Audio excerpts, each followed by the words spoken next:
Good morning students. आज की online classes में आपका स्वागत है। स्टूडेंट्स, आज हमारा टॉपिक रहेगा संस्कृत कथा साहित्य में संस्कृत कथाओं का महत्व क्या है। संस्कृत कथा साहित्य क्या है, उसके रूप क्या हैं, उसकी विशेषताएं क्या हैं, इन सब के बारे में हम चर्चा करेंगे। स्टूडेंट्स, संस्कृत कथा साहित्य की विभिन्न विधाओं में कथा भी एक महत्वपूर्ण विधा है जो छात्रों में तर्क एवं निरीक्षण शक्ति का विकास करती है, साथ ही उनकी जिज्ञासाओं का समाधान कर मनोरंजन भी करती है। इसलिए भाषा शिक्षण करते समय कथाओं को अलग से महत्व दिया जाता है। भारतीय कथा साहित्य का उद्गम वैदिक साहित्य से हुआ है और इसने विश्व के सभी देशों के साहित्य में अपना स्थान भी बना लिया है। ऋग्वेद से मनुष्य और मछली की कथा प्राप्त होती है। छंदोग्य उपनिषद में भी उद्गीत श्वान का आख्यान वर्णित है। पुराणों में तो बहुत सी नीति कथाएं प्राप्त होती हैं।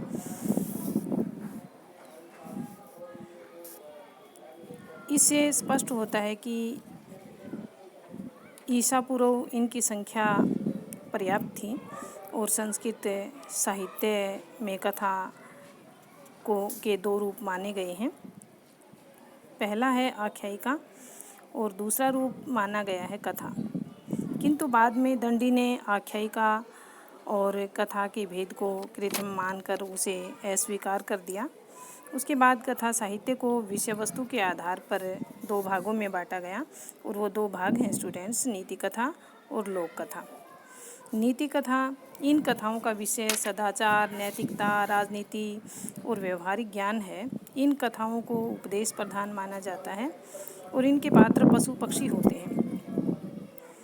नीति कथाओं में पंचतंत्र, हितोपदेश जैसे पंचतंत्र, ये संस्कृत नीति कथा साहित्य का एक अत्यंत प्राचीन और महत्वपूर्ण ग्रंथ है।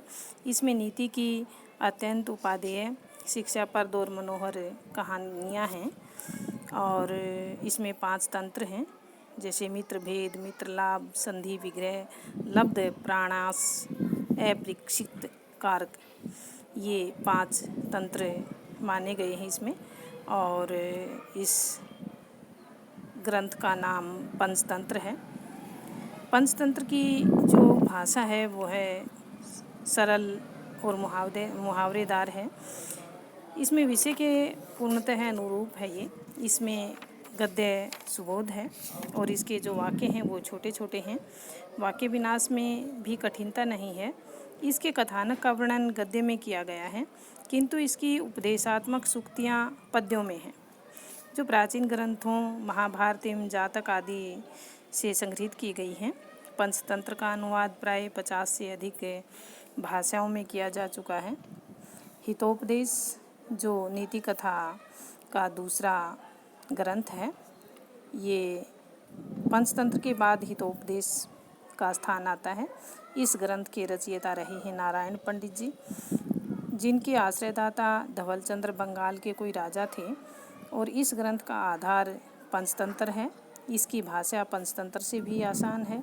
इसमें 43 कथाएं हैं, जिनमें 25 कथाएं पंचतंत्र से ली गई हैं और इसमें 4 परिच्छेद हैं, मित्रलाभ, सुहृदय भेद, संधि और विग्रह।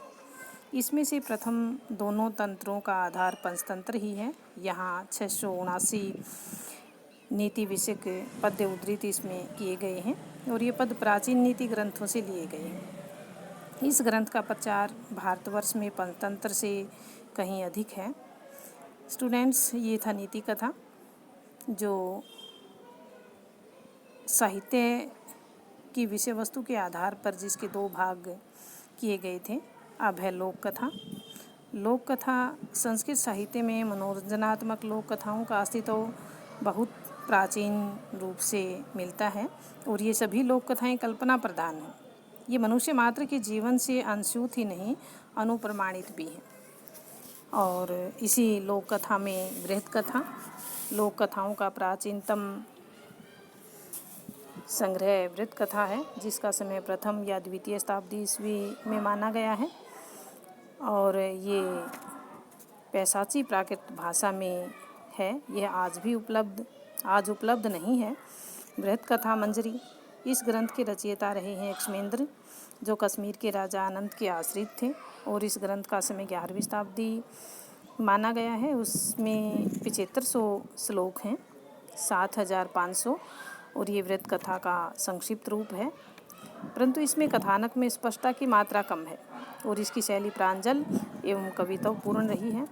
कथा श्रीत सागर, इसकी रचना सोमदेव ने की है और इसमें कश्मीरियों के अंधविश्वास तथा प्रायण स्वभाव का सुंदर वर्णन मिलता है। इस ग्रंथ का समय 11वीं शताब्दी माना गया है और इसमें 24,000 श्लोक हैं। बेताल पंचविंशति का, इसके गद्य में रूप के रचयिता रहे हैं शिवदास, और इसके पद्य में रूप के रचयिता जयमल दत्त हैं। इनका आधार बृहत कथा मंजरी और कथा श्रीत सागर है। इसमें प्रहेलिका के रूप में 25 कौतूहलपूर्ण कथाओं का संग्रह मिलता है। संस्कृत कथाओं का महत्व एवं विशेषताएं। संस्कृत कथाएं कथा के विभिन्न जो तत्व हैं, जैसे कथानक, चरित्र चित्रण, कथोपकथन, भाषा एवं शैली तथा उद्देश्य की दृष्टि से उत्कृष्ट कोटि के हैं। संस्कृत कथाओं के कथानक क्रमबद्ध तथा जीवनोपयोगी परिस्थितियों से संबंधित हैं। यहाँ पशु पक्षी तथा मानव को पात्रों के रूप में लिया गया है। इनसे मनोरंजन के साथ साथ नीति एवं सदाचार की शिक्षा मिलती है। इनमें धर्म, अर्थ व काम, स्त्री वर्ग की प्राप्ति होती है। संस्कृत कथाएं देव भाषा की पाठन शैली का आदर्श भी उपस्थित करती हैं। संस्कृत कथाओं द्वारा सांसारिक जो ज्ञान है उसकी भी वृद्धि होती है। संस्कृत कथा द्वारा छात्रों में तर्क शक्ति, विवेक, संकल्प आदि सद्गुण जो हैं उनकी भी वृद्धि होती है। संस्कृत कथाएं छात्रों को संयमित व अनुशासित जीवन जीने की प्रेरणा भी देती हैं। शिक्षण हेतु कथा का चयन। स्टूडेंट्स, अब हम शिक्षण करते समय कथाओं का उपयुक्त चयन किस प्रकार किया जाए, इसके बारे में चर्चा करेंगे कि कथाएं छात्रों के मानसिक स्तर को ध्यान में रखते हुए पढ़ाई जानी चाहिए और इसमें उनकी जो व्यक्तिगत भिन्नताएं हैं उनको भी ध्यान में रखना चाहिए। प्रारंभिक स्तर पर पशु पक्षियों की कथाएं सुनाई एवं पढ़ाई जानी चाहिए। जो माध्यमिक या उच्च स्तर पर आयु के अनुसार जीव जगत की नित्य प्रति की जो घटनाएं हैं उन पर आधारित जो यथार्थवाद से संबंधित हैं, इस प्रकार की कथाएं विद्यार्थियों को पढ़ाई जानी चाहिए। और उच्च स्तर पर सामाजिक, राजनीतिक, ऐतिहासिक, भौगोलिक तथा महापुरुषों के जीवनों से संबंधित कथाओं के बारे में विद्यार्थियों को बताना चाहिए। उनकी जो भाषा शैली है सरल एवं बोधगम्य होनी चाहिए। कथा रोचक एवं जिज्ञासा का समाधान करने वाली होनी चाहिए। कथाओं में संवाद पर्याप्त मात्रा में होने चाहिए। प्रत्येक कथा सौदेश्यपूर्ण होनी चाहिए। कथाएं जो हैं सुकान होनी चाहिए ताकि वो छात्रों को आशावान बनाने में सहायक हो सकें। कथा में पात्रों की बहुलता नहीं होनी चाहिए। स्टूडेंट्स, अब हम कथा शिक्षण की प्रविधियाँ क्या हैं इनके बारे में चर्चा करेंगे। सबसे पहले है कथन प्रविधि, यानी कि छात्रों को कथा सुनाना भी एक कला है। कथा का प्रस्तुतिकरण अध्यापक जितने प्रभावशाली ढंग से करता है उतना ही इसका शिक्षण सफल रहता है और शिक्षक इसके लिए कथन प्रविधि का प्रयोग करते हैं। ये प्रविधि प्राथमिक स्तर के लिए उपयुक्त है। माध्यमिक एवं जो उच्चतर स्तर है इसको कुछ अंश तक अपनाया जा सकता है। इसमें ये प्रविधि भाव प्रधान एवं मनोवैज्ञानिक कथा के लिए उपयुक्त है।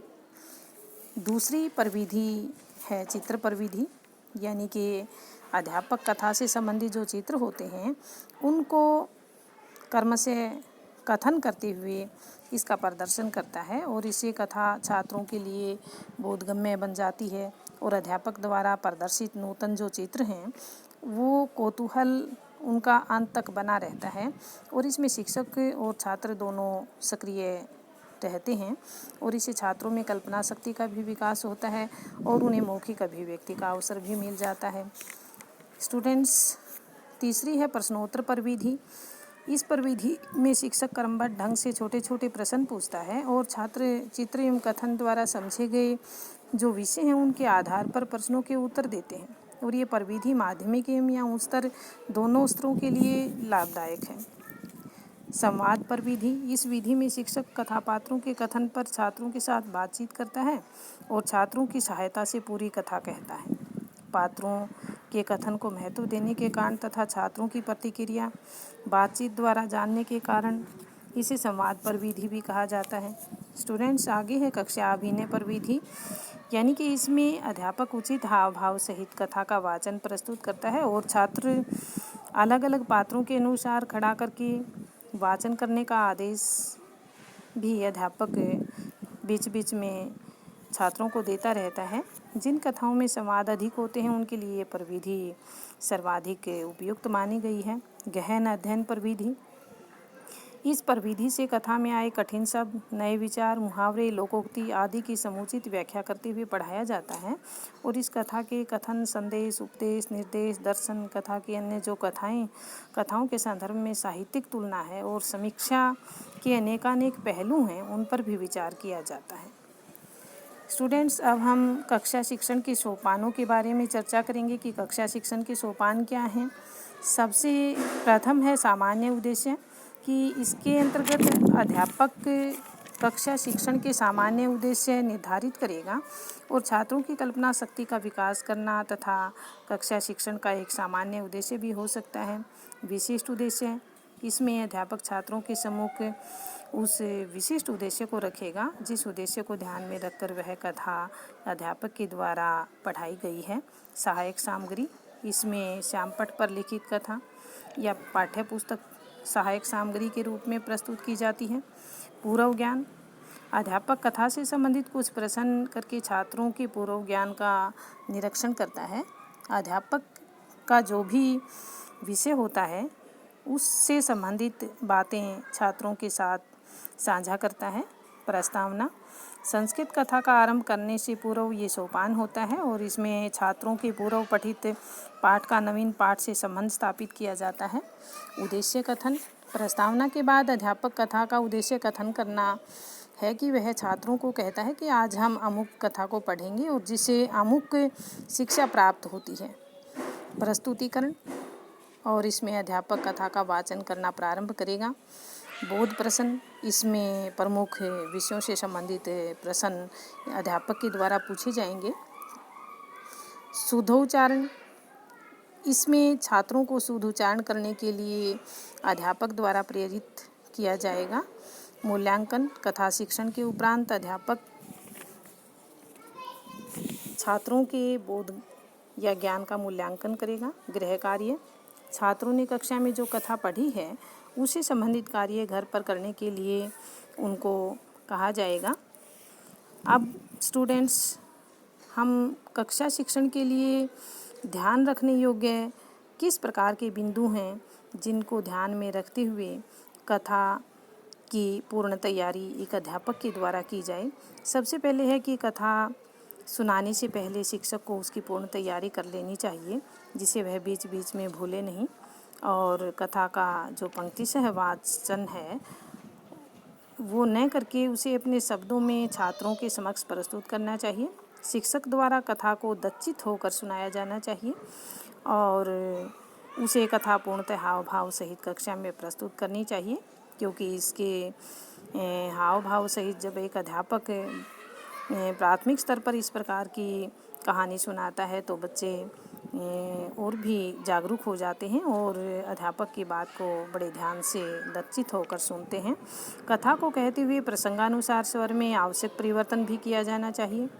चित्र एवं अन्य दृश्य श्रव्य जो साधन हैं उनका प्रयोग करते हुए कक्षा में कथा प्रस्तुत करना और भी अधिक उचित रहता है। कथा में आए कठिन स्थल शब्दों की व्याख्या भी अध्यापक के द्वारा की जानी चाहिए। छात्रों में रचनात्मक शक्ति का विकास करने हेतु कथा के जो वाक्य हैं उनके आधार पर लिखित कार्य भी करवाना चाहिए। स्टूडेंट्स, ये आज का हमारा जो टॉपिक था ये था संस्कृत कथा साहित्य में संस्कृत कथाओं का महत्व क्या है, उसकी विशेषताएं क्या हैं, उसके सोपान क्या हैं और क्या ध्यान रखने योग्य बातें हैं जिसके माध्यम से एक अध्यापक अपनी कथा साहित्य को और भी अधिक सफल बना सकता है। इनके बारे में हमने चर्चा की। तो स्टूडेंट्स, आज का टॉपिक हमारा यहीं समाप्त होता है। आज के लिए thanks and have a good day.